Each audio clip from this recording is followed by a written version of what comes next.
الحمد لله نحمده ونستعينه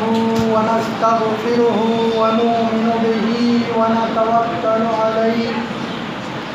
ونعوذ بالله من شرور أنفسنا ومن سيئات أعمالنا من يهده الله فلا مضل له ومن يضلله فلا هادي له ونشهد أن لا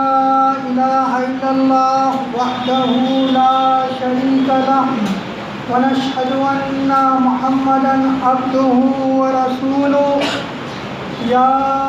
أيها الذين آمنوا اتقوا الله حق تقاته ولا تموتن إلا وأنتم مسلمون يا أيها الناس اتقوا ربكم الذي خلقكم من نفس واحدة وخلق منها زوجها وبث منهما رجالا كثيرا ونساء واتقوا الله الذي تساءلون به والأرحام إن الله كان عليكم رقيبا يا أيها الذين آمنوا اتقوا الله وقولوا قولا سديدا يصلح لكم أعمالكم ويغفر لكم ذنوبكم ومن يطع الله ورسوله فقد فاز فوزا عظيما أما بعد فإن خير الحديث كتاب الله وخير الهدي هدي محمد صلى الله عليه وسلم وشر الأمور محدثاتها وكل محدثة بدعة وكل بدعة ضلالة وكل ضلالة في النار أعوذ بالله من الشيطان الرجيم بسم الله الرحمن الرحيم والمؤمنون والمؤمنات بعضهم أولياء بعض يأمرون بالمعروف وينهون عن المنكر ويقيمون الصلاة ويؤتون الزكاة ويطيعون الله ورسوله أولئك سيرحمهم الله إن الله عزيز حكيم رب اشرح لي صدري ويسر لي أمري واحلل عقدة من لساني يفقهوا قولي رب زدنی علما یا اللہ ہمیں حق کو حق ہی دکھا اور اس پر عمل کرنے کی توفیق عطا فرما یا اللہ ہمیں باطل کو باطل ہی دکھا اور اس سے بچنے کی توفیق عطا فرما آمین یا رب العالمین۔ میرے محترم اسلامی بھائیوں، بزرگوں اور دوستوں اور پیارے بچوں، ابھی میں نے آپ سب کے سامنے مضمون خطبے کے بعد ایک آیت کی سورہ توبہ سے تلاوت کی ہے آپ سب کے سامنے، جس میں اللہ رب العالمین فرماتے ہیں کہ اور مومن مرد اور مومن عورتیں یہ ایک دوسرے کے دوست ہیں، ایک دوسرے کے ساتھی ہیں، رفیق ہیں یا مددگار ہیں، اور یہ کیا کرتے ہیں؟ نیکی کا حکم دیتے ہیں، نیک باتوں کا حکم دیتے ہیں اور بری باتوں سے یہ منع کرتے ہیں، اور یہ نماز کو قائم کرنے والے ہوتے ہیں اور باجماعت نماز ادا کرنے والے ہوتے ہیں، اور اس کے ساتھ زکوٰۃ کو صحیح طریقے سے ادا کرنے والے ہوتے ہیں۔ یہی وہ لوگ ہیں جن پر اللہ کی رحمت نازل ہو کر رہے گی، اور اللہ رب العالمین بہت ہی غالب اور حکمت اور حکیم اور دانا ہے۔ میرے محترم بھائیوں، اس آیتوں کے ذریعے آپ سمجھ گئے ہوں گے کہ آج ہمارا خطبے کا موضوع کیا ہے۔ اس میں چند باتیں اسلامی اخوت کے تعلق سے پہلے ہم گفتگو کریں گے، اور اس کے بعد جو برائیاں ہیں ہمارے سماج میں، ہمارے معاشرے میں، اس کی طرف توجہ دلائیں گے انشاءاللہ، اور جو نیکیاں آج ختم ہوتے جا رہی ہیں، جس کا تصور لوگوں کے اندر کم ہوتا جا رہا ہے، اس کی بھی رغبت دلانے کی کوشش کریں۔ سب سے پہلے اللہ رب العالمین فرماتے ہیں کہ والمؤمنون والمؤمنات بعضهم اولیاء بعض۔ یہ جو سورہ توبہ کی آیت ہے، اس میں اس سے پہلے آیت کے کئی آیتیں مسلسل منافقین کا ذکر اس میں چلتا آ رہا ہے، اور یہاں اس آیت کے بعد پھر مسلسل آگے منافقین کا ذکر ہے۔ منافقین وہ کہ جو بظاہر تو مسلمان ہیں، پھر ان میں بھی دو طرح کے ہیں، ایک تو ہیں کہ جن کا عقیدہ ہی خراب ہے، عقیدے کا نفاق ان کے اندر ہے، ان کو اسلام سے مسلمانوں سے کوئی ہمدردی اور قومی محبت نہیں ہے، صرف اور وہ دنیاوی فائدہ اپنا چاہتے ہیں، دنیا ہی ان کے لیے مقصد ہے، اسی لیے وہ مسلمانوں کے گروہ میں شامل ہوئے۔ اور دوسرے وہ بھی ہیں منافق مسلمانوں میں جن کا عقیدہ نہیں بلکہ اعمال ان کے مسلمانوں کے مطابق نہیں ہیں، ان کے اعمال جو ہیں مسلمانوں کے ہمارے ایمان کے خلاف وہ اعمال ہیں کہ جو ان کا عملہ جو ہے ان کے عمل جو ایسے جو ان کے یعنی ایمان اور اسلام کے خلاف ہیں۔ تو یہاں اللہ تعالیٰ فرماتا ہے کہ مومنوں کی سب سے پہلی مرد بھی اور عورتیں بھی دونوں کو مخاطب کیا اللہ تعالیٰ کہ یہ ایک دوسرے کے دوست ہیں، ولی کا رکھ دیا، اولیاء کا لفظ ہے کہ ایک دوسرے کے مددگار ہیں، ساتھی ہیں، ہمدرد ہیں۔ قرآن مجید میں دوسرے مقام پر اللہ تعالیٰ نے فرمایا مسلمانوں کے تعلق سے انما المؤمنون اخوہ، کہ مومن کیا ہے؟ آپس میں بھائی بھائی۔ اور یہاں اللہ تعالیٰ نے مردوں اور عورتوں دونوں کا الگ الگ ذکر کر کے بتایا کہ یہ دونوں جو ہیں یہ گروہ آپس میں کیا ہے؟ ایک دوسرے کے ہمدرد ہیں، ایک دوسرے کے خیر خواہ ہیں، ایک دوسرے کے ساتھی۔ یہ اسلامی تعلیمات کی یہ اثر ہے، یہ برکت ہے کہ آج ہم دیکھیں کہ دنیا میں کسی بھی ملک کے اندر، کسی بھی کونے کے اندر اگر مسلمانوں کو کوئی تکلیف پہنچتی ہے، کوئی دکھ پہنچتا ہے، کوئی درد پہنچتا ہے تو اس کو ہم بھی محسوس کرتے ہیں اور اس کے بارے میں ہم جو ہے کچھ نہ کچھ گفتگو کرتے ہیں یا کچھ نہ کچھ کوشش کرتے ہیں کہ وہ پریشانیاں، یہ مصیبتیں مسلمانوں کی دور۔ اللہ کے نبی صلی اللہ علیہ وسلم نے اسلامی اخوت کے تعلق سے بہت ساری تعلیمات دی ہیں، کئی احادیث میں صحیح حدیثیں ہیں، بخاری شریف کی، مسلم شریف کی، بار بار اس مسلمانوں کے آپسی تعلقات کے اوپر اللہ تعالیٰ نے اللہ کے نبی صلی اللہ علیہ وسلم نے اس میں گفتگو کی۔ نبی صلی اللہ علیہ وسلم نے فرمایا کہ تم مسلمانوں کو آپس میں ایک دوسرے کی طرف جھکنے میں یا ایک دوسرے پر رحم کرنے میں یا ایک دوسرے سے محبت کرنے میں اس طرح دیکھو گے جیسے کہ جسم کا معاملہ ہے، کہ جب اس جسم کے ایک حصے کو اگر کوئی تکلیف پہنچتی ہے تو سارا جسم جو ہے اس تکلیف کو محسوس کرتا ہے، سارے جسم میں اس کا اثر ہوتا ہے، بخار آ جاتا ہے، درد ہوتا ہے، بے خوابی کی کیفیت اس کا۔ تو لہذا ایک جسم کی مثال دی ہے اللہ کے نبی صلی اللہ علیہ وسلم نے مسلمانوں کی کہ کوئی بھی مسلمان جس کو بھی تکلیف پہنچتی ہے دوسرا مسلمان بھی اس کو تکلیف۔ اب اس حدیث کے اوپر رک کر غور کریں کہ جو دوسرے کو تکلیف پہنچتی ہے تو ہمیں تکلیف ہوتی ہے، تو کیا ایک مسلمان دوسرے کو تکلیف پہنچا سکتا ہے اپنے مسلمان بھائی کو؟ ایک مسلمان دوسرے اپنے مسلمان بھائی کو نقصان پہنچا سکتا ہے؟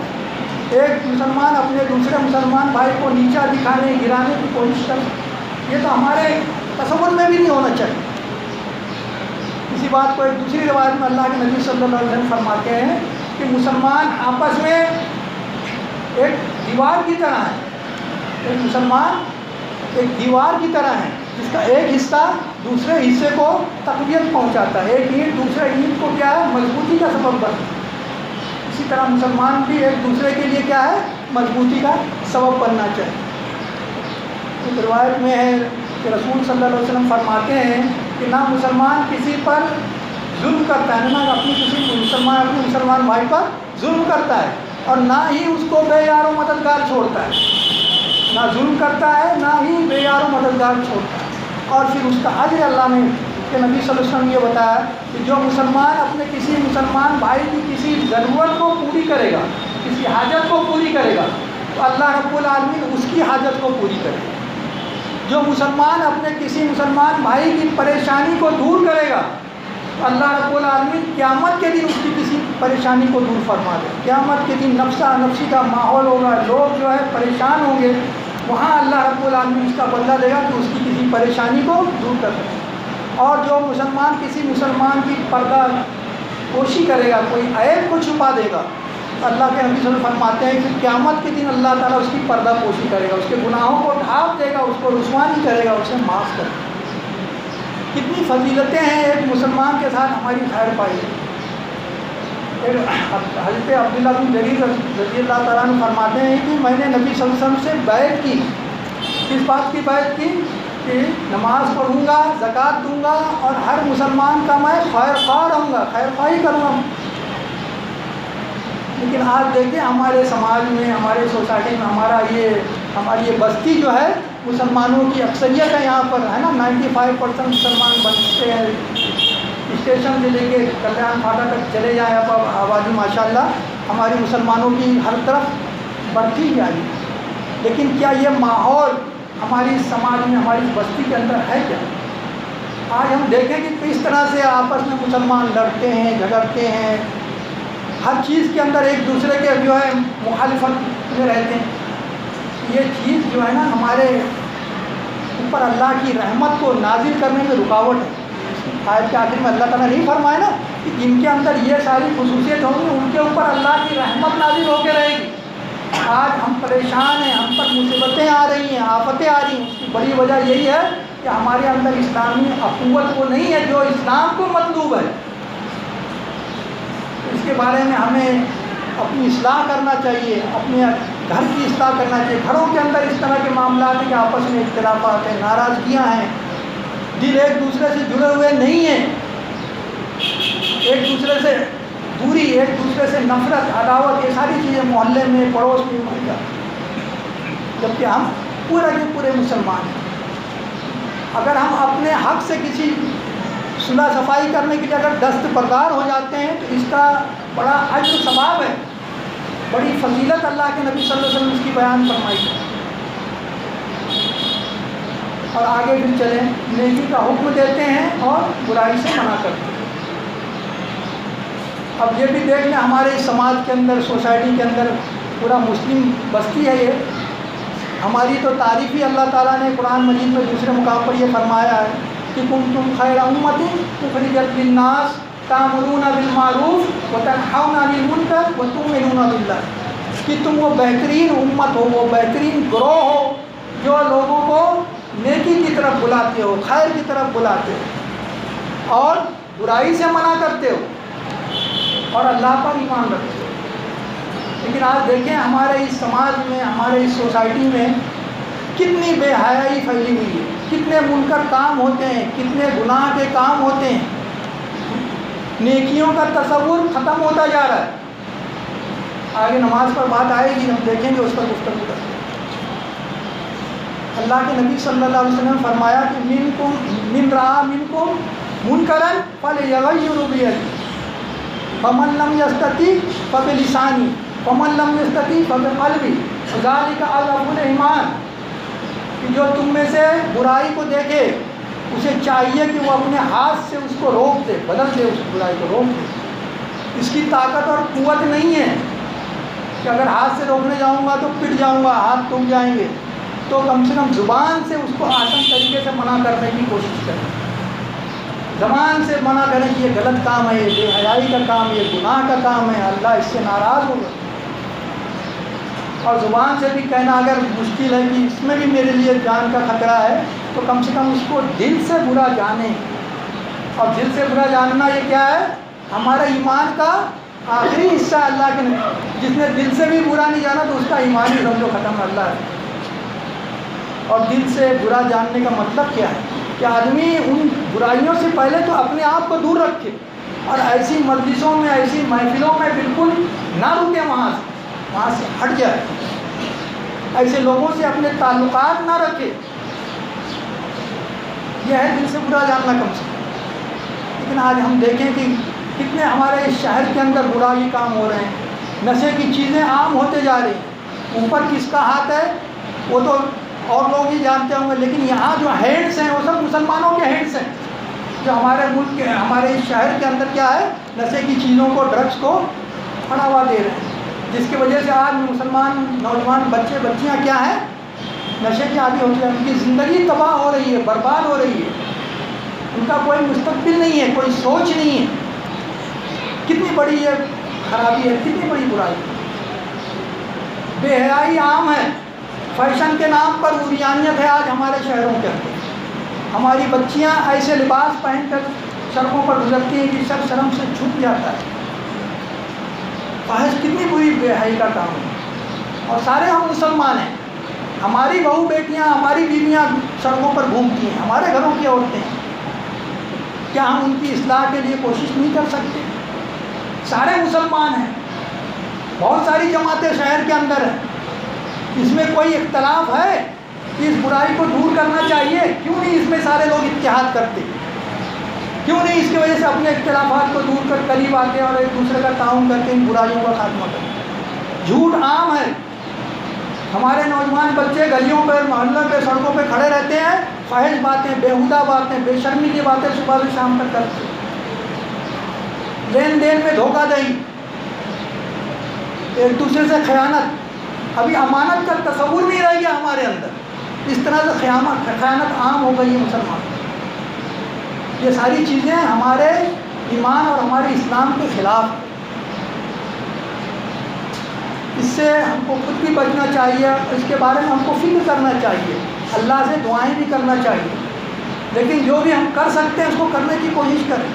صبح کے وقت آپ نکلیں، اگر مارننگ واک پر جاتے ہیں تو دیکھے ہوں گے کس طرح مسلمان بچے بچیاں نوجوان اسکول کے بہانے جاتی ہیں اور بعد میں پھر جو ہے کسی کے ساتھ میں کندھے پر کندھے پہ ہاتھ رکھ کے گھومتے پھرتی ہیں اس کے بعد۔ تو یہ سب اکیلے کرنے کا کام نہیں ہے انسانوں کے، اس کے لیے گروپ ہونا چاہیے۔ اسی لیے اللہ تعالیٰ نے وہاں فرمایا تم بہترین گروہ ہو، جماعت ہو، تم میں اتحاد و اتفاق ہوگا، تب جا کے یہ برائیاں ختم ہوں گی۔ اگر برائیوں کو ختم نہیں کریں گے تو پھر یہ مسلم سماج اور مسلم معاشرہ یہ پھر نیکیاں اس کے اندر ختم ہو جائیں گی۔ نیکی پہ چلنا، نیک عمل کرنا یہ لوگوں کے لیے مشکل اور دشوار ہو جائے گا۔ ایک گھر ہے ہم جس میں رہتے ہیں، اگر ہم اس کی صفائی نہ کریں، تھوڑا دن گندگی اس کے اندر رہے تو وہ گھر تھوڑا دن کے بعد کیا ہے، بدبودار ہو جائے گا، بیماری پھیلے گی، وہ گھر رہنے کے قابل نہیں رہے گا۔ اسی طرح سے انسانوں کے اندر اگر ان کو برائی سے نہ روکا گیا، برائی سے منع نہیں کیا گیا تو ایک دن یہ سماج، یہ معاشرہ نیک لوگوں کے رہنے کے قابل نہیں رہے گا۔ نیکی کا حکم دینا یہ تو آسان ہے، برائی سے روکنا یہ زیادہ مشکل کام ہے اور یہ بہت اہم کام ہے۔ اور جہاں برائی سے روکا نہیں جاتا نا، وہاں اللہ کا عذاب نازل ہونے کا خطرہ رہتا ہے۔ جہاں گناہ عام ہو جاتے ہیں، فحاشی، عریانیت، زنا عام ہو جاتا ہے، خیانت عام ہو جاتی ہے، وہاں اللہ کا عذاب نازل ہونے کا خطرہ ہے۔ سابقہ قومیں اس کے اوپر گواہ ہیں کہ کس طرح سے اللہ کا عذاب آیا۔ تو لہذا سب سے پہلے تو برائی سے خود بھی اپنے آپ کو بچائیں، اپنے اہل و عیال کو بچائیں، اور اس کے ساتھ پھر اپنے اطراف میں، سماج میں جو لوگ اس کام کو کرتے ہیں ان کے ساتھ ایک دوسرے کو تعاون کریں، اللہ سے دعائیں بھی کریں کہ اللہ تعالیٰ ہماری اس مسلم بستی کو ایک پاکیزہ بستی بنائے، ایک پاکیزہ مسلم معاشرہ بنا دے، ایک اسلامی بہترین بستی نمونہ بن جائے۔ اس کے لیے دعا بھی کریں، کوشش بھی کریں۔ تو یہ برائی سے روکنا اور نیکی کا حکم دینا۔ اللہ کے نبی صلی اللہ علیہ وسلم فرماتے ہیں کہ بنی اسرائیل کی جو بربادی ہے، ان کی تباہی ہے، جو اللہ تعالیٰ نے ان کے اوپر ذلت اور مسکنت ڈال دی، اس کی ایک بڑی وجہ یہ ہے کہ ان لوگوں نے لوگوں کو نیکی سے روکنا، نیکی کا حکم دینا اور برائی سے روکنا چھوڑ دیا۔ کہ جب بنی اسرائیل کے لوگ گناہ کے اندر مبتلا ہوئے، برائی کا کام کرنے لگے، تو ان کے علماء نے، ان کے درویشوں نے پہلے ان کو روکا، لیکن جب دیکھا کہ یہ رک نہیں رہے، مان نہیں رہے، بہت بگڑ گئے، تو کیا ہوا، یہ بھی ان کی مجلسوں میں بیٹھنے لگ گئے، اور پھر اس کا انجام یہ ہوا کہ اللہ نے دونوں کے دل ایک جیسے کر دیے، جو برائی کر رہے تھے وہ بھی، اور جو نیک لوگ تھے یہ بھی اسی برائی کے اندر جو ہے آ گئے۔ اور پھر اللہ تعالیٰ نے داؤد علیہ السلام کی زبانی، عیسیٰ علیہ السلام کی زبانی قرآن میں ان کے اوپر لعنت کی ہے، اور وجہ یہی بتائی ہے کہ انہوں نے نیکی کا حکم دینا چھوڑ دیا تھا، برائی سے منع کرنا چھوڑ دیا۔ اللہ کے رسول صلی اللہ علیہ وسلم،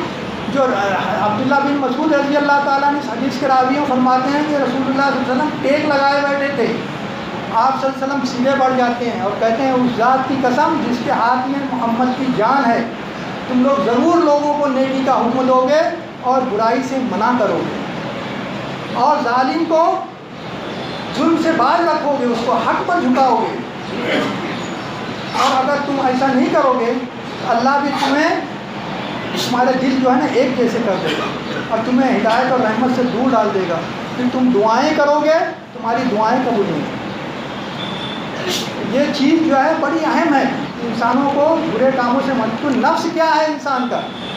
یہ برائی کی طرف رغبت دلاتا ہے، اس کے اندر اللہ نے امتحان کے لیے ہمارے لیے کیا ہے، کشش رکھی ہے۔ شیطان اس کو طرح طرح سے ہمارے سامنے خوشنما بنا کر پیش کرتا ہے، اچھا بنا کر پیش کرتا ہے، کہ اس میں میرے لیے فائدہ ہے، اس میں میرے لیے لذت ہے، اس میں میرے لیے آسانی ہے، اس میں میرے لیے کامیابی ہے، اور انسان اس برائی کی طرف جاتا ہے۔ تو اس کے لیے جو ہے برائی سے اپنے آپ کو بچانا اور نیکی کی طرف رغبت کرنا، نیکی کے کام کو زیادہ سے زیادہ کرنا۔ اور نیکی کون سی نیکی ہونی چاہیے؟ وہی نیکی جس کو اللہ اور اس کے رسول نے جس کا حکم دیا ہے، وہی نیکی، اس طرح کی نیکیاں ہونا چاہیے۔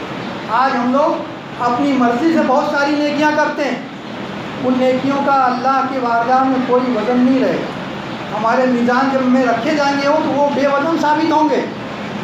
اس لیے نیکی بھی وہ ہونی چاہیے کہ جو اللہ اور اس کے رسول نے جس کو نیک کا، قرآن میں بار بار ذکر آیا کہ کیا چیزیں تمہارے لیے خیر ہیں، کیا نیکی ہیں، اور کیا برائیاں ہیں، کیا منکر ہے، اس سے بچیں۔ اور آگے فرمایا اللہ تعالیٰ نے کہ وہ کیا کرتے ہیں؟ نماز کی پابندی کرنے والے ہوتے ہیں۔ آج نماز کا ہم حال دیکھتے ہیں، مسجدوں کے اندر ہر پچوختہ ٹائم پہ فجر کے اندر کسی مسجد میں 3 صف رہتی، کسی میں 4 صف، اور ساری مسجدوں کا یہ حال ہے۔ مسجد جتنی بڑی ہے اس کے حساب سے آپ سب مسجد کا سروے کریں، چاہے وہ ہماری دارالفلاح کی مسجد ہو، چاہے یہ مسجد ہو، یا تنور نگر کی مسجد ہو، یا اور بھی گمراہ کی کسی مسجدوں میں فجر کے اندر 3 صف نہیں سے زیادہ نہیں رہتی، یا چوتھی صف زیادہ سے زیادہ ہو جائے۔ دوسری نمازوں میں بھی ہمارا حال دیکھیں، کتنی سستی ہے، کتنی کوتاہی ہے نماز کے لیے ہماری۔ نماز کے بغیر ہمارے ایمان کا، ہمارے اسلام کا کوئی تصور ہی نہیں ہے اللہ اس کے رسول کے نزدیک۔ نماز کے بغیر بھی جو ہے انسان کا جو ایمان سلامت رہ سکتا ہے۔ منافقین جو اللہ کے رسول صلی اللہ علیہ وسلم کے زمانے میں اسلام کے لیے وہ لوگ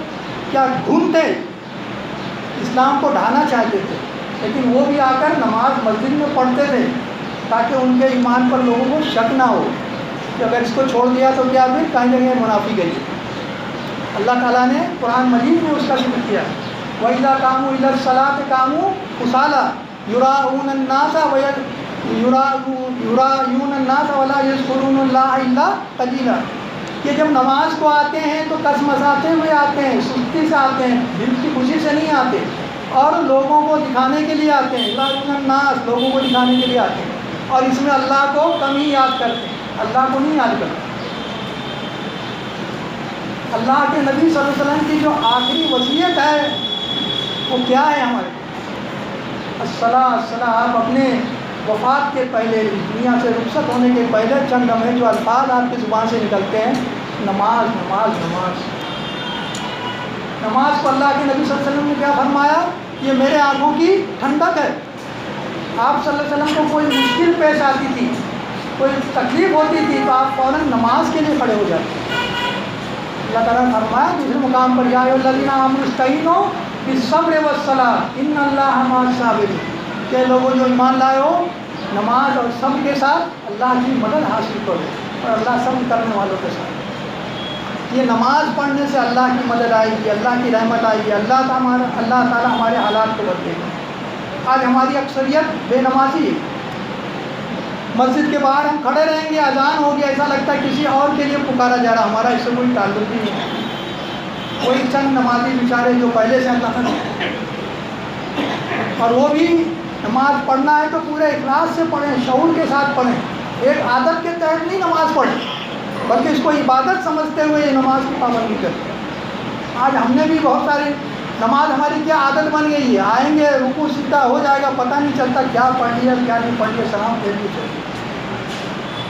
تو اس کو سمجھ کر پڑھنے کی کوشش کریں تاکہ ہم کو اس کا صحیح فائدہ ہو، اس کا ہماری زندگیوں کے اوپر اثر ہو۔ جب نماز پڑھیں گے تبھی صحیح طریقے سے، تو کیا ہوگا اس کا اثر؟ ان الصلاۃ تنہی عن الفحشاء والمنکر، اس فحش اور بے حیائی کے کاموں سے انسان بچے گا، یہ سماج، یہ سوسائٹی فحش اور برے کاموں سے بچے گی اگر نماز کو صحیح طریقے سے پابندی سے پڑھے۔ اور آگے اللہ تعالیٰ فرماتا ہے وَيُؤْتُونَ الزَّکَاۃَ، وہ زکوٰۃ کی پابندی کرنے والے ہیں، زکوٰۃ کو صحیح طریقے سے ادا کرنے والے ہیں، اس کے اندر کچھ ٹال مٹول نہیں کرنے والے ہیں، دل کی خوشی سے دینے والے ہیں۔ آج معاملہ ہوتا ہے انسان جو ہے نا زکوٰۃ کے بارے میں ایک دم کٹ ٹو کٹ حساب کرنے کی کوشش میں رہتا ہے، حالانکہ 2.5% دینا رہتا ہے، 2.5%۔ دوسرے معاملات پر کتنا اڑا دے گا پتہ نہیں ہوتا اس کو، گورنمنٹ کتنا ٹیکس کاٹ لے گی پتہ نہیں چلتا، لیکن 2.5% دینے کے لیے اس کا دل جو ہے نا اس کو کتنا حساب کرنا ہے، کیا کرنا ہے، اچھا اتنا ہوا بس اس کو خوش دلی سے دیں، اپنے پاس جو ہے اس سے زیادہ دینے کی کوشش کریں، پتہ نہیں کتنا ہمارے اوپر نکل جاتا ہے، ادھر ادھر پڑا رہتا، معلوم بھی نہیں پڑتا جو زیادہ جن کے پاس مال ہے، بہت ساری ایسی چیزیں ان کے حساب میں نہیں آتی لیکن کھاتے میں تو ہے نا ان کے پاس، تو زکوٰۃ کو خوش دلی سے دیں، اس کو کوئی ٹیکس نہ سمجھیں کہ اس طرح سے دنیا کی حکومتیں ٹیکس لگیں، بلکہ یہ اللہ کا نے بندوں کا ایک حق رکھا ہے، مسلمان کا دوسرے مسلمان پر حق ہے کہ اس زکوٰۃ کے ذریعے سے کمزور ضعیف مسکین مسلمانوں کی مدد کی جائے، اس کے ذریعے سے خیر کے کام، بھلائی کے کام کیے جائیں، فی سبیل اللہ کے کام کیے جائیں، تو اس کی بھی صحیح طریقے سے پابندی کرنا ہے۔ تو اگر یہ ساری خصوصیت ہوں گی، اللہ رب العالمین فرماتا ہے کہ اور ساتھ میں پھر اللہ اس کے رسول کی صحیح اطاعت کرنی ہے۔ ٹائم ہو رہا ہے میرا، کہ اللہ اس کے رسول کی اطاعت کرنا ہے، ہر معاملے میں دیکھنا ہے اللہ اس کے رسول کا کیا حکم ہوتا ہے، یہ نہیں دیکھنا ہے کہ میرے گھر میں کیا چلتا ہے،